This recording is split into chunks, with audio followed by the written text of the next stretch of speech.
के बिन जीना गद्दारी लगता है, और उस पगली लड़की के बिन मरना भी भारी लगता है।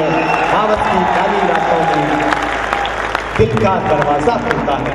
दोस्तों, मैं अध्यापन का काम करता हूँ एक विश्वविद्यालय में, और अध्यापक का बेटा हूँ। मास्टर क्या करते हैं, जब मार्च अप्रैल में स्कूल बंद हो जाता है तो बच्चे कूटने की प्रैक्टिस घर पे ही करते हैं कि जुलाई में नए सिरे से क्या करेंगे, अपना प्रैक्टिस बनी रहेगी। तो हम काफी प्रयोगशाला में काम आए हुए हैं अपने जमाने में, क्योंकि मास्टर जी थे हमारे पिताजी। तो मैं उस पढ़ाई लिखाई से आपको एक कविता सुनाता हूँ, सुनेगा कि जब पोथे खाली होते हैं, प्रोफेसर बड़े खुश हुए कि लड़का सही कह रहा है, यही कहना आपने भी।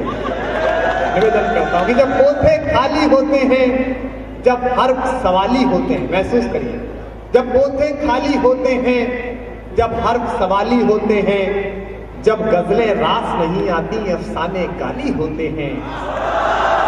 कई बार ऐसा लगता है कि जिस चैप्टर के आप मास्टर हैं, जिसे सीखने के लिए पूरी विंग आपके कमरे तक आती है, मोहब्बत में एक वक्त वो आता है कि उसी रसनिक हैलिडे में, उसी कुमार मित्तल में पृष्ठ का पृष्ठ गायब हो जाता है, दिखना बंद हो जाता है कि लिखा क्या है। मैंने वो वक्त भोगा है, आप भी समझते हैं, जरा महसूस करा देना मुझे। जब पोथे खाली होते हैं, जब हर्फ सवाली होते हैं, जब गजलें रास नहीं आती, अफसाने गाली होते हैं।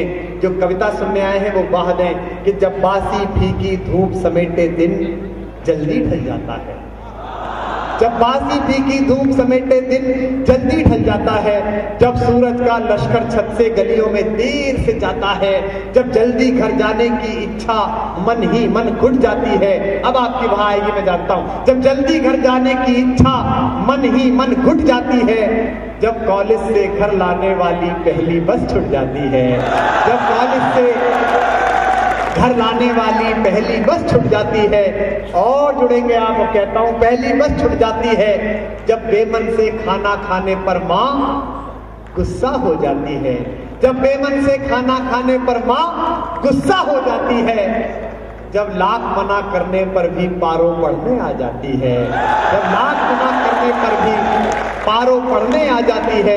और इस एक पंक्ति की चेतना पर जो कविता सुनने आए हुए लोग हैं, मैं उनकी तालियां चाहता हूं, और मोहब्बत में जो आप जी रहे हो उसका समर्थन चाहता हूं। सुनना, पारो पढ़ने आ जाती है, जब अपना मन चाहा हर काम, जरा आप भी शिरकत करें, जब अपना मन चाहा हर काम, जब अपना मन चाहा हर काम कोई लाचारी लगता है, तब एक पगली लड़की के बिन जीना गद्दारी लगता है, और उस पगली लड़की के बिन मरना भी भारी लगता है।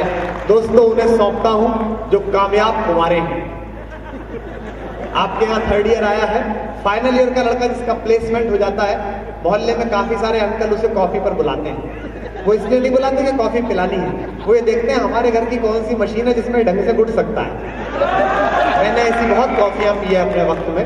मैं कुंवारों के नाम ये बंद सौंपता हूं, सबसे शरारती बंद, सबसे मुस्कुराता हुआ, जिसमें आपके ठहाके और वहां ज्यादा से ज्यादा आएंगे, मुझे चाहिए भी। कहता हूं कि जब कमरे में सन्नाटे की आवाज सुनाई देती है, कुंवारे की एक्सपायरी डेट निकल जाए तो उसे बम बम भी छम छम की तरह लगती है। आजकल कांग्रेसियों को केवल एक ही आदमी की चिंता सता रही है, नरेंद्र मोदी की, बाकी सब ठीक है, क्योंकि वही एक ऐसा कुंवारा है जिसमें इतनी एनर्जी बची है कि पार्टी थोड़ी बहुत चला सकता है। रतन टाटा एक कुंवारे हैं, देश के बहुत बड़े रतन टाटा, वो बंगाल में नैनो बनाने गए थे ललित जी, रतन टाटा कुंवारे आदमी। उनको कुमारी ममता बनर्जी ने कहा कि मैं नहीं बनाने दूंगी, वो भी कुंवारी है। अब उनकी सहमति नहीं हो तो कहां से नैनो बने, वापिस लौट।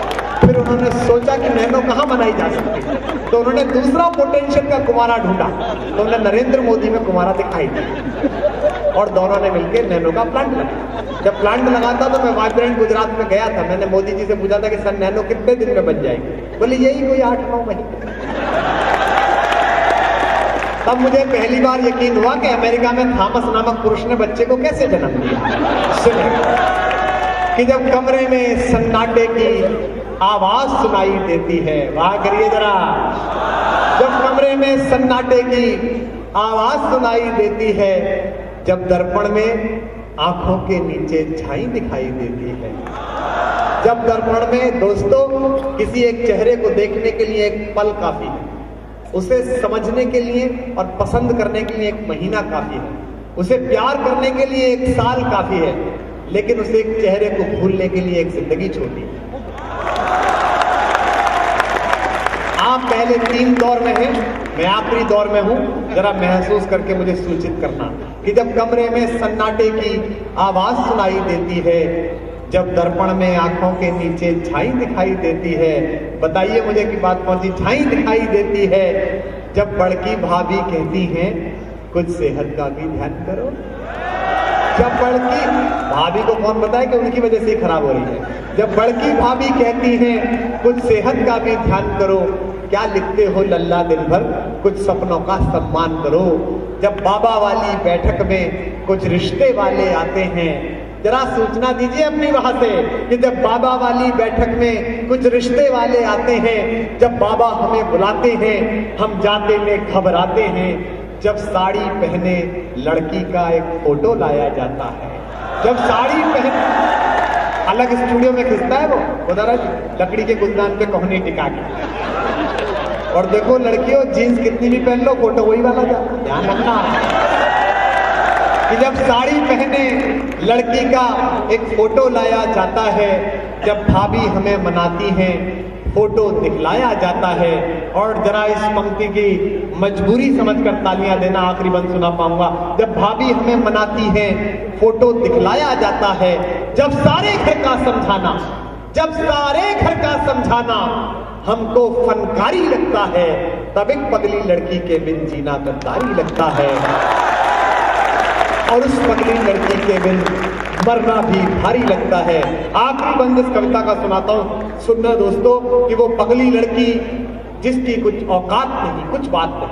ये मैंने कोटा के दशहरे मेले के कवि सम्मेलन में एक कविता सुनाई, तो पीछे इंजीनियरिंग कॉलेज के लड़के आ गए मिलने। वो बोले कि भाई साहब मजा आ गया। मैंने कहा वही उद्देश्य भी था। बोले नहीं, लेकिन एक पंक्ति बदल दीजिए कि औकात नहीं, क्योंकि हमें पता चल गया कि आपकी किस वजह से है। तो मैंने इसको एक पारिवारिक रंग दिया कि दीदी कहती हैं उस पगली लड़की की कुछ औकात नहीं, क्योंकि आप तो जिंदगी भर नहीं कह पाएंगे। वसीम बरेलवी बड़े शायर हैं, उनका शेर है कि मोहब्बत में बुरी नीयत से कुछ सोचा नहीं जाता। बड़े शायर पर बड़ी तालियां देना कि मोहब्बत में बुरी नीयत से कुछ सोचा नहीं जाता, कहा जाता है उसको बेवफा समझा नहीं जाता। दीदी कहती हैं उस पगली लड़की की कुछ औकात नहीं, उसके दिल में भैया तेरे जैसे प्यारे जज्बात नहीं। वो पगली लड़की मेरी खातिर 9 दिन भूखी रहती है। और इंजीनियरिंग करने आए लड़के लड़कियों, आप क्या सोचते हो कि बंसल ने, मित्तल ने, एलीन ने, विद्यालंकार ने, कैरियर पॉइंट ने आपको यहाँ पहुंचा दिया? आपको पता भी नहीं है न जाने कितने एकादशी के चंद्रमाओं को किन अंधेरों में किन उजले चेहरों ने पानी दिया, तब जाकर आप यहाँ पर पहुंच पाए। आपको दीदी कहती हैं उस पगली लड़की की कुछ औकात नहीं, उसके दिल में भैया तेरे जैसे प्यारे जज्बात नहीं। इस कविता की आखिरी पंक्ति पर मैं देखूंगा कि आपकी तालियां कितनी ज्यादा है, फिर तय करूंगा कि कितना आपको सुनाना है। कुछ भी औकात नहीं, वो पगली लड़की मेरी खातिर 9 दिन भूखी रहती है। क्या महिलाएं भारी संख्या में आई, मैं आश्चर्य में हूं। मैंने इंजीनियरिंग कॉलेज में पहली बार इतनी महिलाएं देखी। ये पारिवारिक समारोह है, मैं आपको प्रणाम करता हूं। और आप यकीन मानिए मैंने जीवन में पहली बार इतनी महिलाएं एक साथ चुप बैठे हुए देखी है, इसलिए मैं बहुत आश्चर्य हूं। यकीन नहीं हो पा रहा कि व्यवस्था क्या है, लेकिन राजस्थान का संस्कार है तो आपसे बैठे। भारत में बड़ा अजीब यार व्रत सिस्टम है। करवा चौथ भूखी ये रहेंगी, स्वास्थ्य इसका बनेगा। हद हो गई यार। मतलब नासा, पेंटागन और इसरो तीनों लग जाएं, फिर भी ये सिद्ध नहीं कर सकते कि इनके भूखा रहने से इनका स्वास्थ्य कैसे बनेगा। आज तक मतलब बताइए ये कौन सी टेक्नोलॉजी है कि गाय के भूसा छोड़ देने पे सांड की पर्सनैलिटी निकल गई? अजीब बात है। लेकिन ये हिंदुस्तान में संभव है, भारत में हो सकता है कि वो पगली लड़की मेरी खातिर 9 दिन भूखी रहती है। और लड़कों तुम्हें बता रहा हूं, अगर शादी ना की हो तो की कहाँ होगी, नहीं तो यहाँ कहाँ होते। ये लड़कियों का, महिलाओं का अंतरराष्ट्रीय षड्यंत्र है और मेरे और तुम्हारे खिलाफ। अफेयर के दिनों से महिलाएं पुरुष पर मेहनत करती हैं। पहले उसकी शराब छुड़वाती ललित जी, फिर बियर छुड़वाती जैसे आपकी गई, फिर उसके बाद सिगरेट छुड़वाती है, फिर दोस्त बदलवाती है, नीला वाला ठीक नहीं है, पीला वाला ठीक है। और 6, 7, 8 साल में जब पट्टा बिल्कुल मिनी मुरारी बापू हो जाता है, तब एक दिन शाम को उठला के उससे कहती हैं अब आप पहले जैसे नहीं रहे।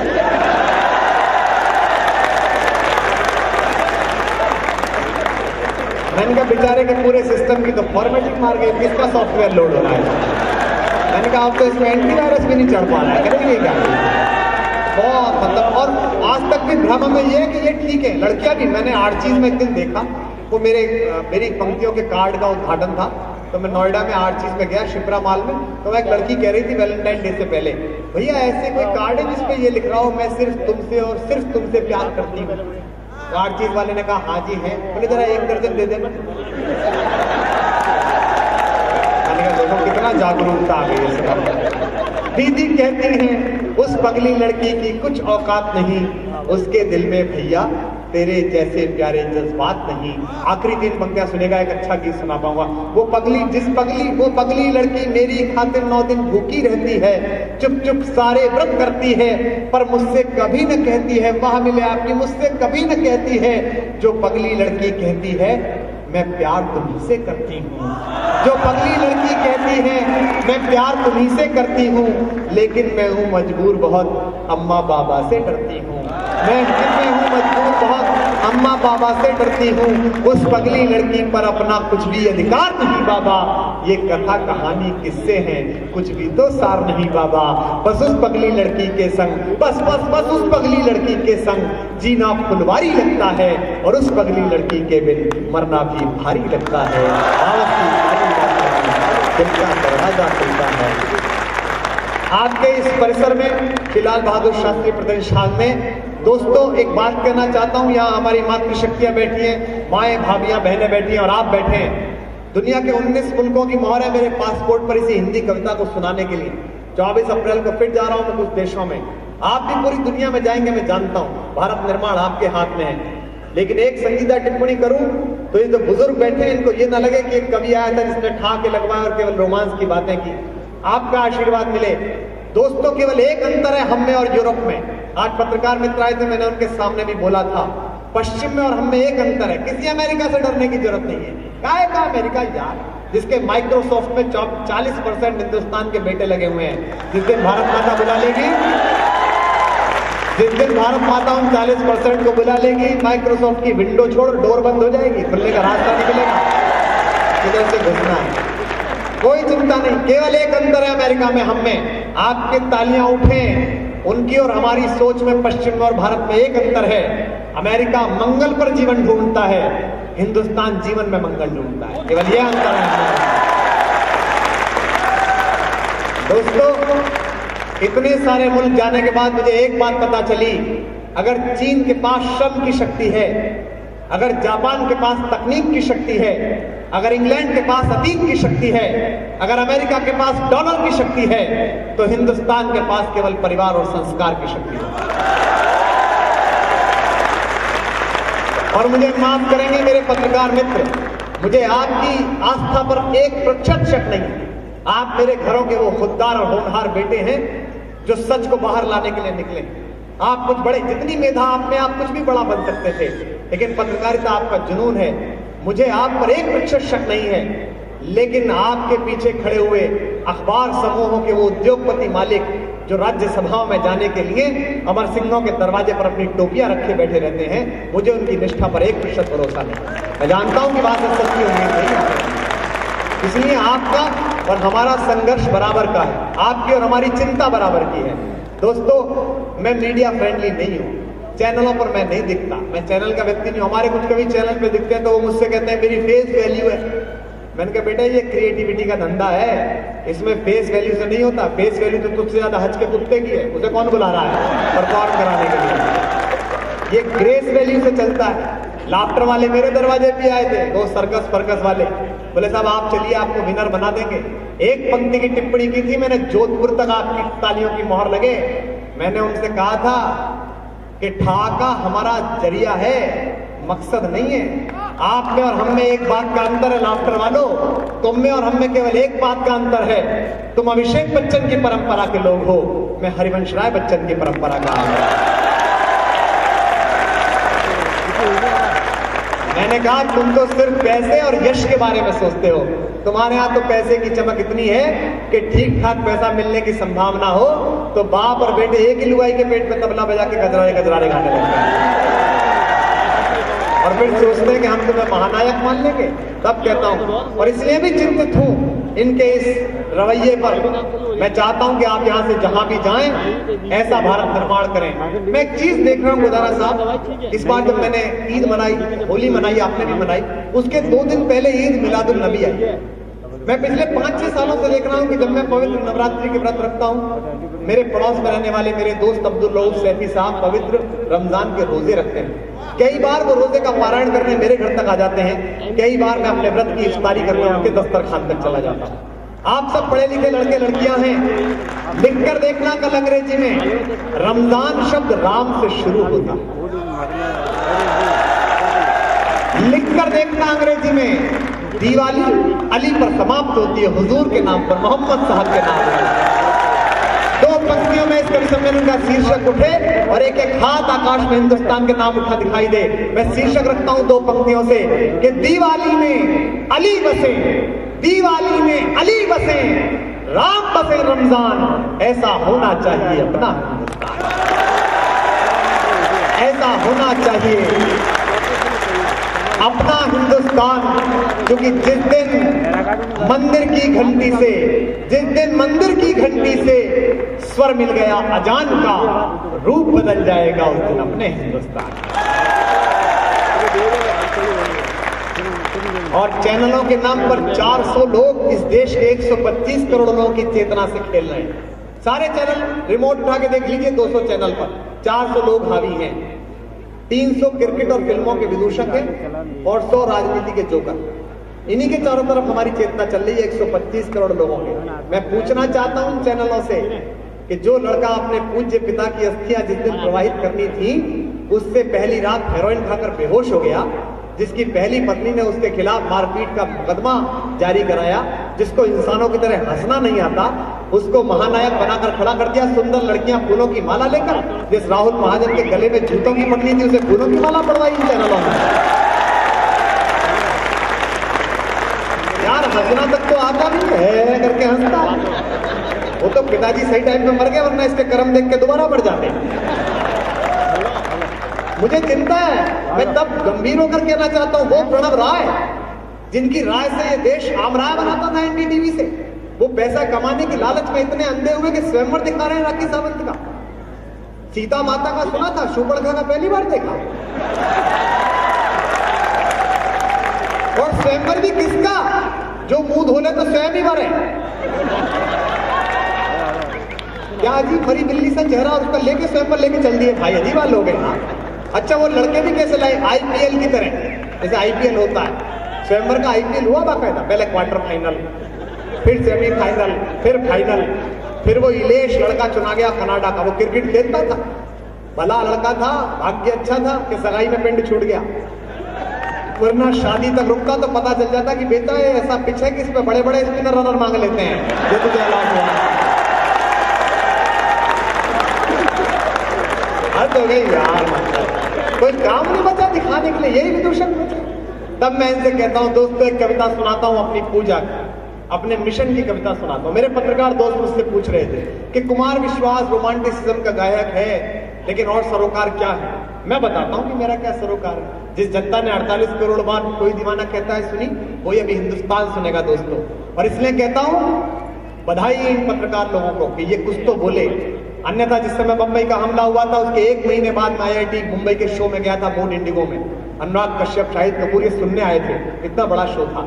सहारा पर लाइव कहकर आया था कि ये छोटे पगलाए ठाकरे और इनके बड़े वाले सठियाए ठाकरे दोनों सुन लें कि वीरता किसी उत्तर भारतीय को ऑटो रिक्शा से नीचे उतार कर उसकी पीठ पर लाठियां बरसाने से नहीं होती। वीरता, राजस्थान में कहता हूं, किसी उत्तर भारतीय को पीटने में वीरता नहीं है। वीरता मेजर संदीप उन्नीकृष्णन के उस नाम में है जो केरल में पैदा हुआ, बेंगलोर में शिक्षा पाई, बिहार रेजिमेंट में नौकरी की और मुंबई बचाने के लिए शहीद हो गया। ऐसे कहते हैं हिंदुस्तान।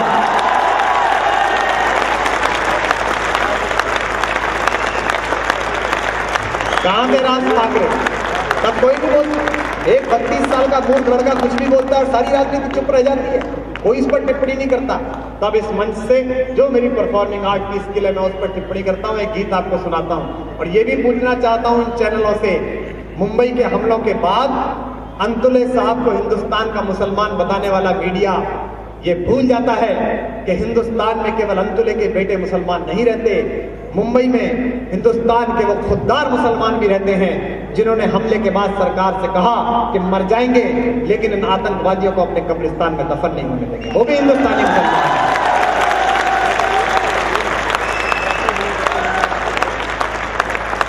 सकारात्मकता भी आपकी ओर से आने चाहिए। और दोस्तों, मुझे पता नहीं कि इस मजमे में कितने मुसलमान हैं और कितने हिंदू और कितने सरदार और ईसाई हैं, लेकिन एक बात कहता हूं, होगा कोई अबू बशर जिसने विस्फोट की भूमिका बनाई होगी, होगा कोई मौलाना या अफजल गुरु जैसा कोई आदमी, एक सादगी बंदा एक मौलाना बंदा, ना मैं उन्हें सादगी मानता हूं ना इन्हें मौलाना मानता हूं। दहशत और खून फैलाने वाला आदमी ना साधु के वेश में हो सकता है ना मौलाना के वेश में हो सकता है।